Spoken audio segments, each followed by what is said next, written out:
Hey guys, welcome back to another episode of Developer Drawer. Today we're going to be continuing that last video that we had. I went ahead and did the entire video all at one time, but it was getting to be pretty long, and if I would have done this video by itself, it would have been over an hour long. So I'm trying to keep it a little bit shorter, but we're going to pretty much pick up exactly where we left off at last time, where we had just got the validation working, and now we're going to start moving on to other things. So keep watching and let's get started.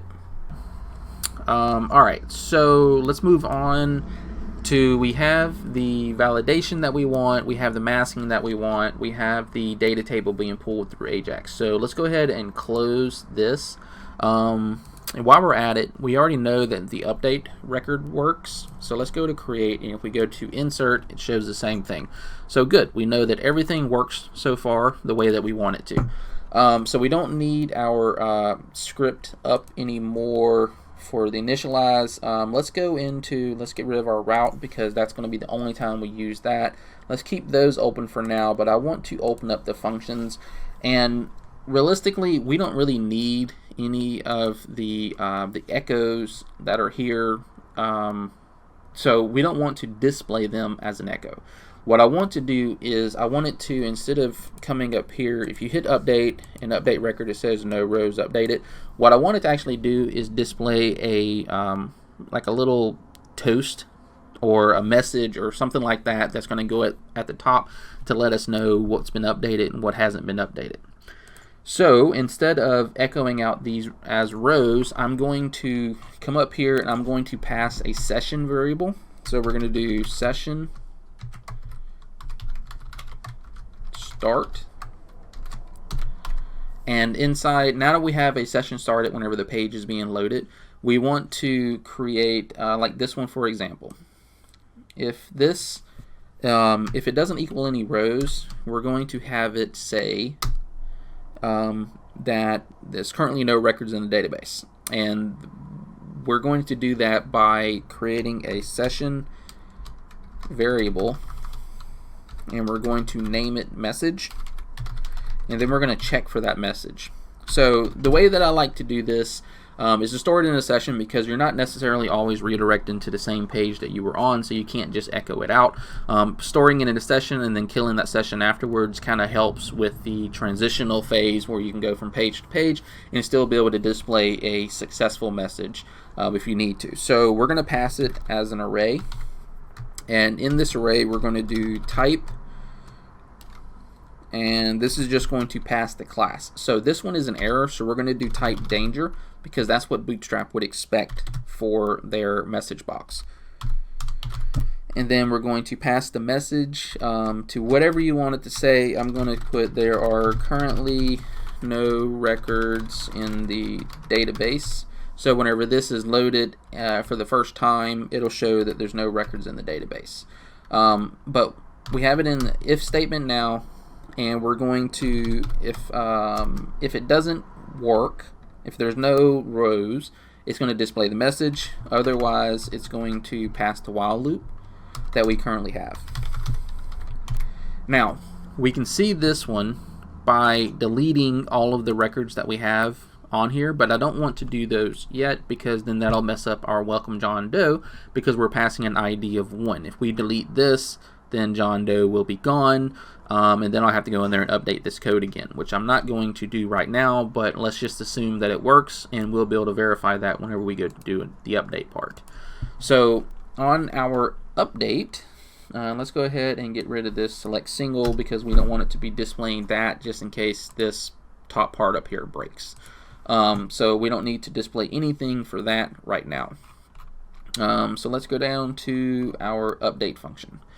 So we have this, let me minimize this, we have this affected rows equals 0, echo no rows updated. So what we want it to do is, if it doesn't affect anything, then display the message in the session, you did not make any changes. So let's go ahead and do that now, and then we'll also display a success message whenever it passes through. So we're going to call our session again. and I'm gonna go up here and I'm just gonna copy this because it's pretty much the same thing. Just gonna change out the message. So we are taking our session message, and there are currently no records in the database, and we're going to change this to "you did not make any changes." That way, instead of displaying that this up here where they hit no rows updated, it'll display a nicer looking message. But what we want to do at the end of this, we're going to put in an else statement, and that else statement is going to display another message, but this time it's going to be type success, because success is what Bootstrap expects. And we're going to make the message say successfully updated the selected employee.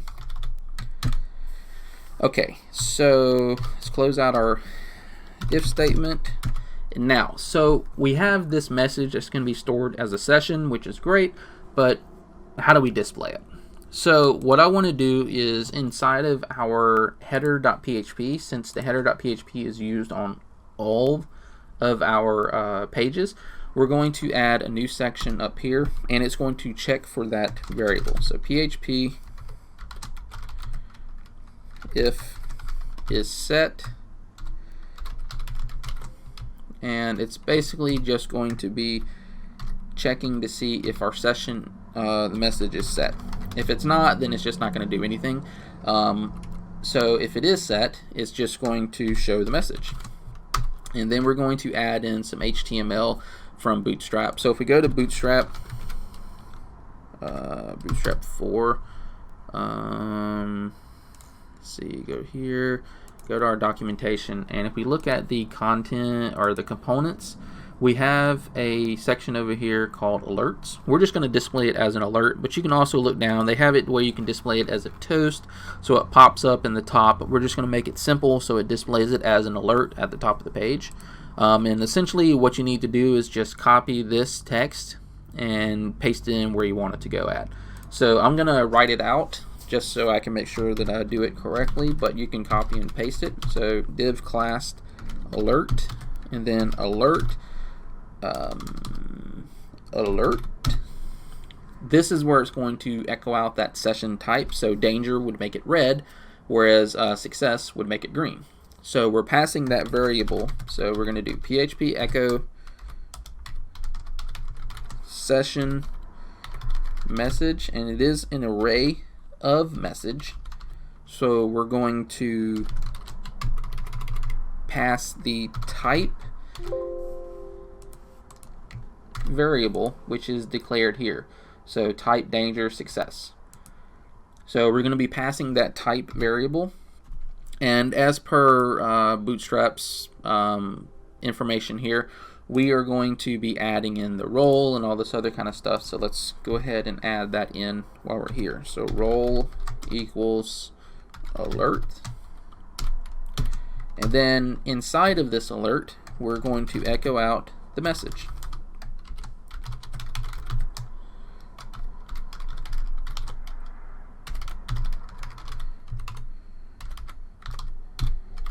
Alright, so now we have our message. Let's close out the div, and then what we want to do after the message is displayed is unset the message, because if you do not unset this session, it would display on every single page. So once the message is displayed, we're just going to remove the message, so the next page load will not display that message. And then we're going to close out our if statement. Okay, so now if we come back over here and we hit update record, see how it now says you did not make any changes. Let's make some changes. So now we have our message that reflects what's happening, but if we go over here to create new, the message is gone. So that's the way we want it to work. We want it to display on the page that we're on, or the page that we're to redirect it to. So we successfully updated the employee. So now let's do the same thing for our insert statement. So our insert statement is here, and I'm going to take this session, which is the successful update, and we are going to put it right after the close statement. And we're going to update the message from successfully updated the employee to successfully added a new employee. So let's come over here to our insert and test it out. So let's do test person test. Wow, my typing is terrible today. Seems like I say that a lot. So let's add in the phone number and insert the record. It did not show on our update.php because it redirected it. So let's look at our code. Wish I could have this thing on a bigger screen for y'all because I can't. It makes it harder for me to keep up with what I'm doing whenever I am having to scroll back and forth. Okay, so I had to pause it for a second because I was having an issue figuring out what was happening. In that pause, I figured out what was happening, and I also went into my settings for Visual Code and made it wrap the words, so you'll be able to see that I can read it better now. You can read it better now without me having to scroll. Don't know why I didn't have that set by default, but I have it set there now. The issue is that whenever we, per our if statement up here, it unsets this message.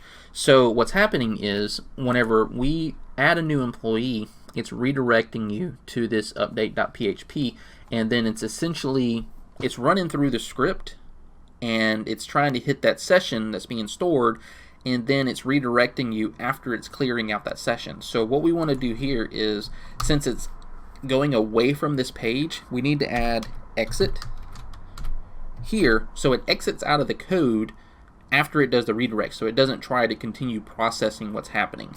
So I'm going to go back to insert a record here. Let's do test person, and now when we insert the record, there we go. It brings us to the update page, as well as saying that it successfully added a new employee. So whenever we're redirecting it, we don't want it to continue processing any code after that redirect, so we just exit out of that statement entirely. So just something to keep in mind. It took me about 5 minutes to find it, but just for future references, if you want to store a session and then clear out that session on page load, you need to make sure that you're not essentially doing that function and then redirecting it and then trying to do it again, because then it won't display your message.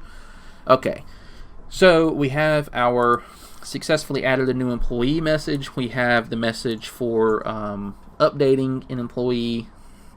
So let's go ahead and do one for delete, because currently if we go back to our dashboard and we hit delete, it's going to basically just redirect us back to this page with no notification of what happened except for this number being removed. So we're going to take this session and we're going to do the same thing that we did with the insert statement, where we're going to add exit because it is using a redirect. So we have, instead of successfully updated the selected employee, we're going to say we successfully deleted the selected employee. Now if we go back over here, we hit delete. Are we sure we want to delete it? And we have successfully deleted, with a D, the selected employee. And go back to any page, the message goes away. So it's displaying the message exactly like we want it to. So currently I've been recording for about 35-40 minutes, so I'm going to try to wrap this up.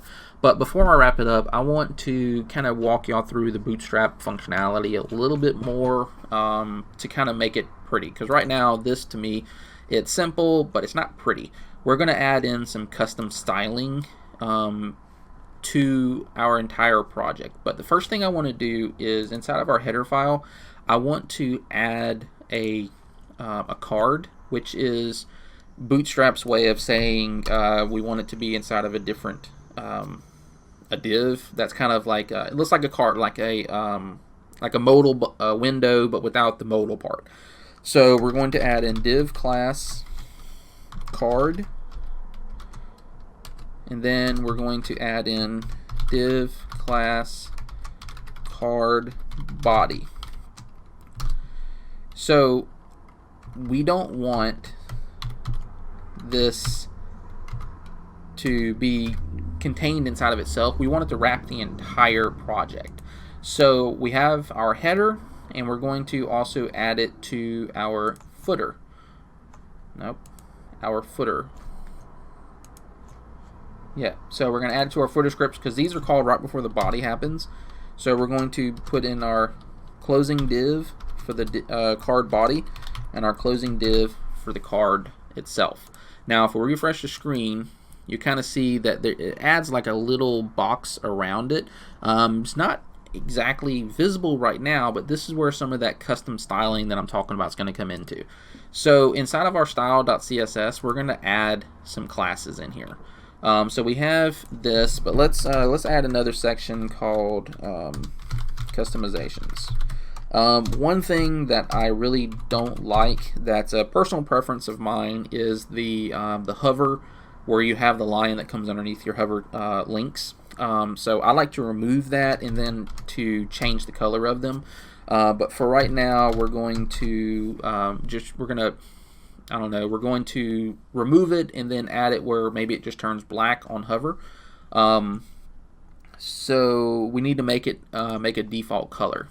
So I like this blue color a little bit, but I don't particularly like the way that it looks completely. So I can open up my visual Chrome editor developer mode so that I can kind of grab and see what I want to do here. So I want to make it a little bit lighter, like a blue color. My go-to color is like a light blue, but not too light.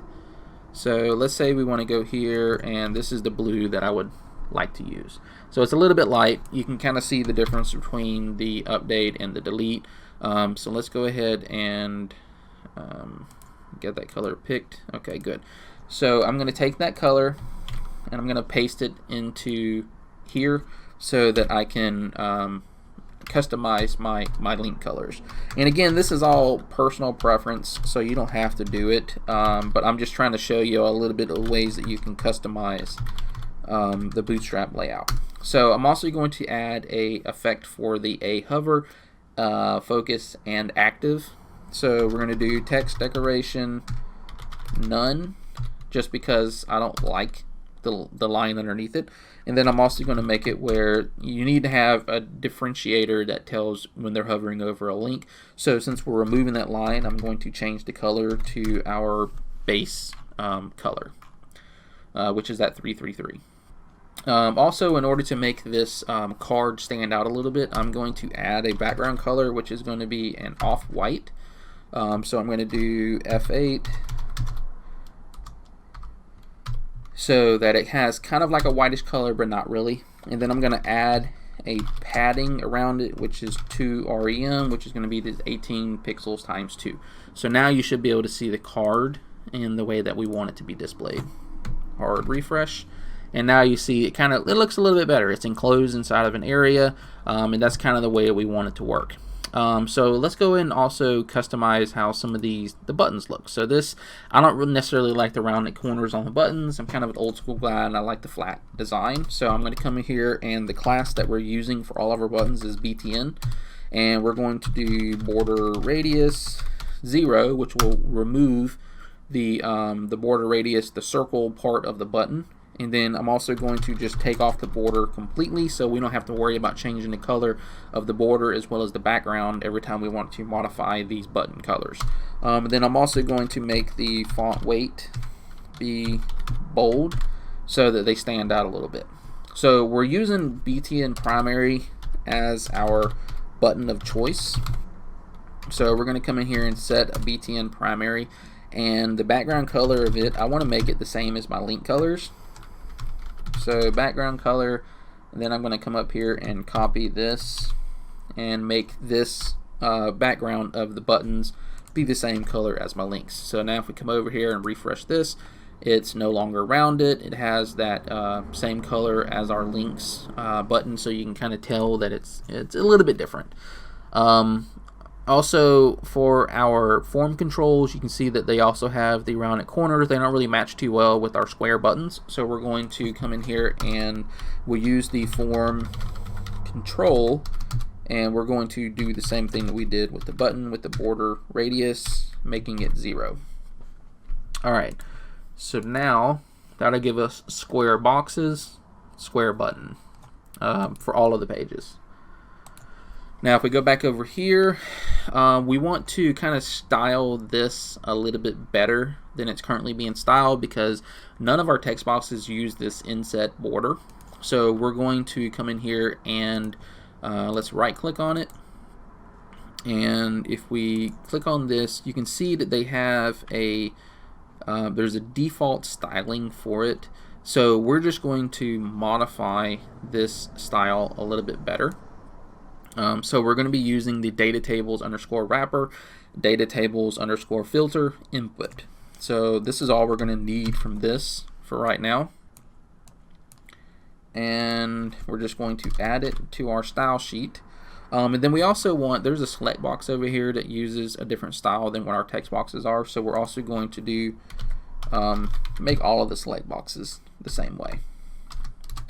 We're not using select boxes anywhere else. So if you wanted to make it where this is a distinct select box, you can, and you would just make it where it click on plus and it gives us a select. So we want to distinguish it a little bit better. So we got data tables wrapper, and it's not the footer, so we're going to take this and move it over here. For this project, it doesn't necessarily matter because we're not using it anywhere else. So the select would it would format it the way that we want it to be formatted.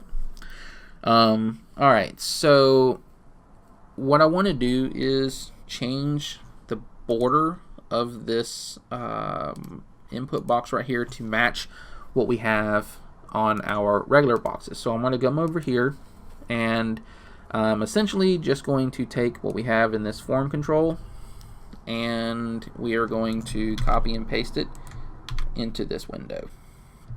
So now if we go back to our dashboard, the search box looks much better. However, we don't want it to be stretched all the way across like it is there. So we are going to get rid of this width completely and refresh it. It did not do what I want it to, and it still has the border radius on it, so I'm going to get rid of that as well. So border radius 0. Let's keep the border on it as it is, because that's the same that we're using for the the text boxes.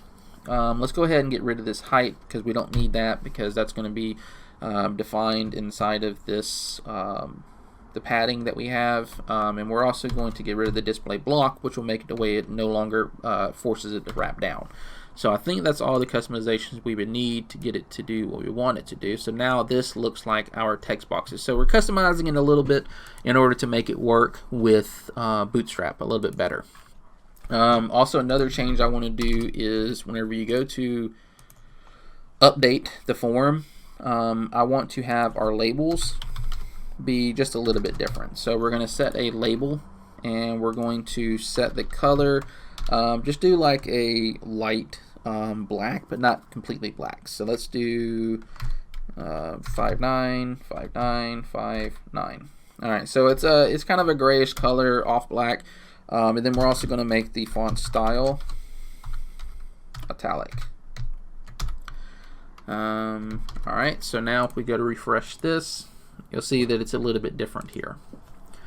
Okay, so the table itself is kind of not pretty, so we want to add some of the default classes to that Bootstrap has to this data table. So we're going to add table-striped, and that will give us where it shows a different color for every row.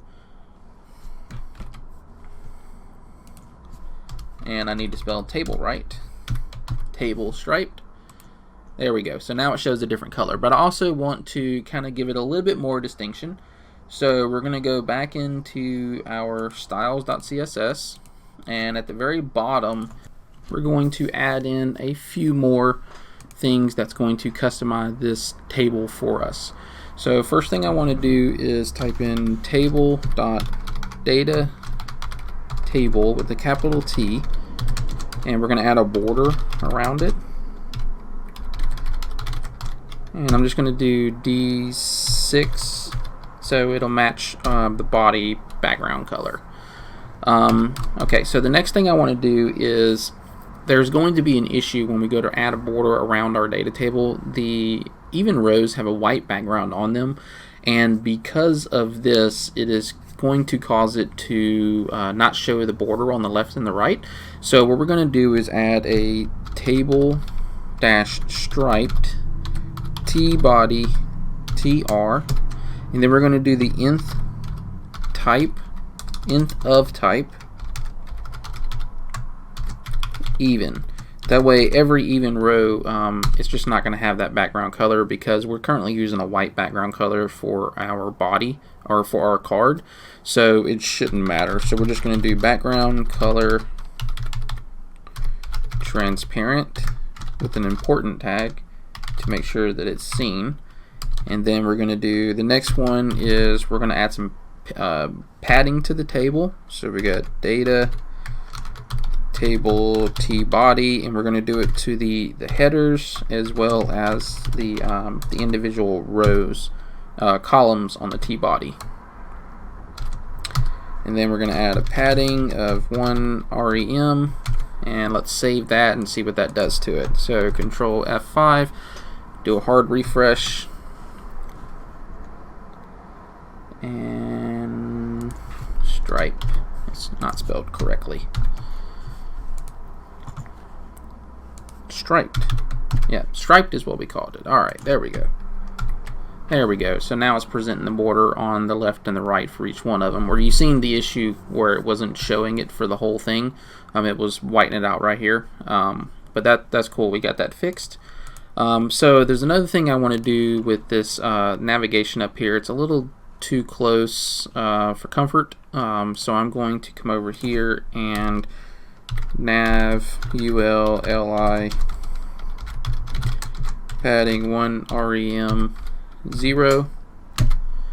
Now let's save that, and that should give us a little bit of padding around there. So alright, so now that looks good. One last thing I wanted to do, well actually, you know what, I just thought about something. We did not, I told you in the beginning of the video we were going to remove this sortable functionality. So let's open up our initialize.js real quick, and we have this in here, but actually I know what's wrong here. So the call that we need to make is targets, because this is actually an array that's being sent over. So if we refresh our screen now, you can see that it's no longer sortable. So we've taken care of that, and you can add that to any of them. So you can do multiple. So you can do 3 and 4, and that'll remove it off of the last 2, so they're no longer sortable. But for right now, we're just going to do the fourth ID, and that's how you get it to not display. So also what I want to do up here is add a logo. And during my pause that I had earlier in this video, I noticed that y'all may be running into an issue where these images are not present in what you're trying to do. So the way to get around that is, if you look inside of the images folder that I created during the break, you can grab these images from the files that you downloaded from datatables.net and just add them into an images folder, because this mini.css, whenever we were adding that, it references those images. So if you downloaded the entire folder, just copy those images over into an images folder and you should be fine. And also I went ahead and added a logo.png, because I'm going to replace this logo here with a logo.png. So let's go open up our header, and we got our logo here. So we're going to change this to image source equals / because remember, it has to be the primary domain / rather than making it where it goes to, you know, no / and then it's going to end up breaking when you go into subpages. So let's do images / logo.png, and that will present us with the logo that we're looking for. However, it's way too big. So there is a class inside of Bootstrap that we are going to use here. So we're going to do class image-fluid. Image-fluid is going to make that image resize based on the column that it's in, so it doesn't get outside of those columns. So let's refresh. And actually, you know what? We need to make this, because currently we have 8, which means that this column is 4.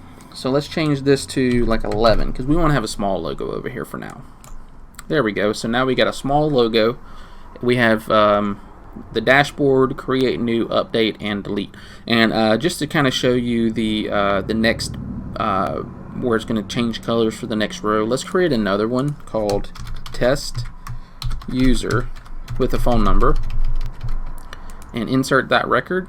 Got our success message, go back to our dashboard, and now we have our alternating colors. So I think for the most part, this is it for this video. I've been recording for a few hours now. I had to stop and figure out a few things, but hopefully the next one will go a little bit smoother. But in the meantime, if you like this video, definitely like and subscribe. I think our next video is going to be taking this and doing some security on it so you can prevent SQL injection. Also maybe creating a simple, very simple login or authentication page so that whenever you log in, it'll actually say your name here. And then all of this will be controlled by our CRUD system. So again, thank you for listening. I hope you found this video enjoyable, and like and subscribe. And that's it for now. Talk to you later.